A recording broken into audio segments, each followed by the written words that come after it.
What's going on, guys? So we're packing up, heading out to the LA Fit Expo tomorrow. I compete on Sunday, and I just want to give you guys kind of a rundown of how I get all my equipment ready to make sure that I have everything that I need. And the best way that I've found to do this to make sure you don't forget anything is just take it lift by lift. So I'm competing in the sleeve raw division. So first up would be the squats, and I got to make sure that I have my knee sleeves, squat shoes, and then my squat belt from Pioneer. And then also, what else do you have when it comes to a squat? You have your singlet. So I have my singlet here from Titan, and then underwear, whitey tighties because it's the USPA, and then a pair of low cut socks. And then next up is going to be the bench press, and with the bench press I usually have basketball shoes that I don't have out here yet. And then I go, what's next? Wrist wraps. So I have two different pairs of wrist wraps just to be safe. It's always good to have extra pairs of stuff just in case something rips or something goes wrong in the warm-up room where it doesn't pass inspection. And then bench belt, 10mm belt for the bench press. It's just a little bit more flexible, gives you a little more give so it doesn't take away from your arch as much. And that's pretty much it for the bench press. And then you go on to deadlift. The only thing you need for deadlift is deadlift socks, and then back to the shoes. And then you just got to make sure that you have a couple t-shirts depending on how much you sweat. If the most venues are cold, so bring a pair of sweatpants.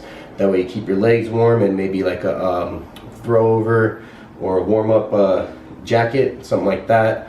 Ammonia caps, I don't use them in training, so whenever I do tend to use them, it's usually at a meet, and I figure if it works, it gives you a little bit of extra, why not? Foam roller, and then roller stick, and then I'll have a lacrosse ball as well. And then I also bring some voodoo floss, and that just helps if there's anything tight, or before the meet during after weigh-ins. I usually do like a mini workout just to get some blood flowing, so I may use those during that just to make sure that everything's nice and loose. And you run through each event, and then you just double check, make sure you have everything.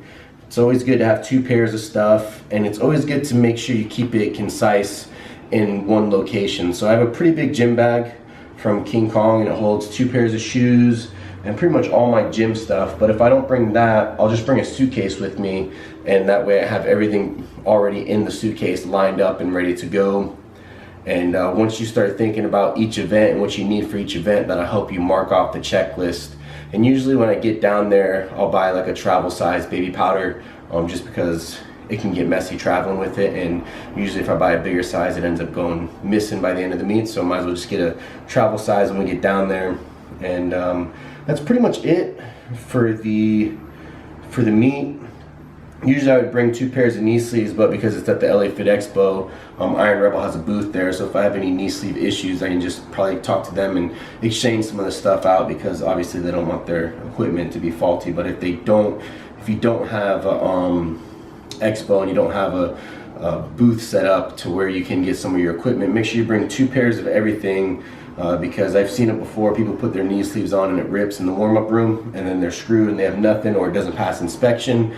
And then what do you do if you traveled out of town? And obviously I bring some food. I'll do peanut butter and jelly sandwiches, a little bit of trail mix, protein bars, something that's easy to digest. I'll do a peri-workout drink, which is like 25 grams of protein, 100 grams of highly burned cyclic dextrins, some creatine, some taurine, just stuff like that I drink during my workouts usually. So I'll do that. I don't try to do anything new or different going into the meet, because you don't know how your stomach's going to react, and you just want to keep everything as on track as you normally do. I usually train at 10 a.m. The meet starts at 10 a.m. so it works out well in that aspect. And just making sure that you have plenty of liquid. I also do sodium tabs, and then I'll do some noon tabs as well in my water, and that way I make sure that I keep all that stuff replenished and keep it up, because you never know how long the day is going to be. If it's a long day, you need all the help you can get. If it's a short day, it's better to be safe than sorry.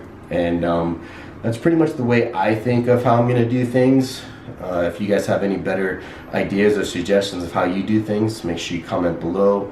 I appreciate you guys watching. Make sure you like, subscribe, and share if you think this will be helpful for anyone else. And we'll see how the meet goes. A couple days away, I'll post a video with a recap, and after that, hopefully stay healthy and move on to the US Open and open in the gym and stuff. So pretty exciting year, and I'm looking forward to it. As always, thanks guys, and I'll catch you next time.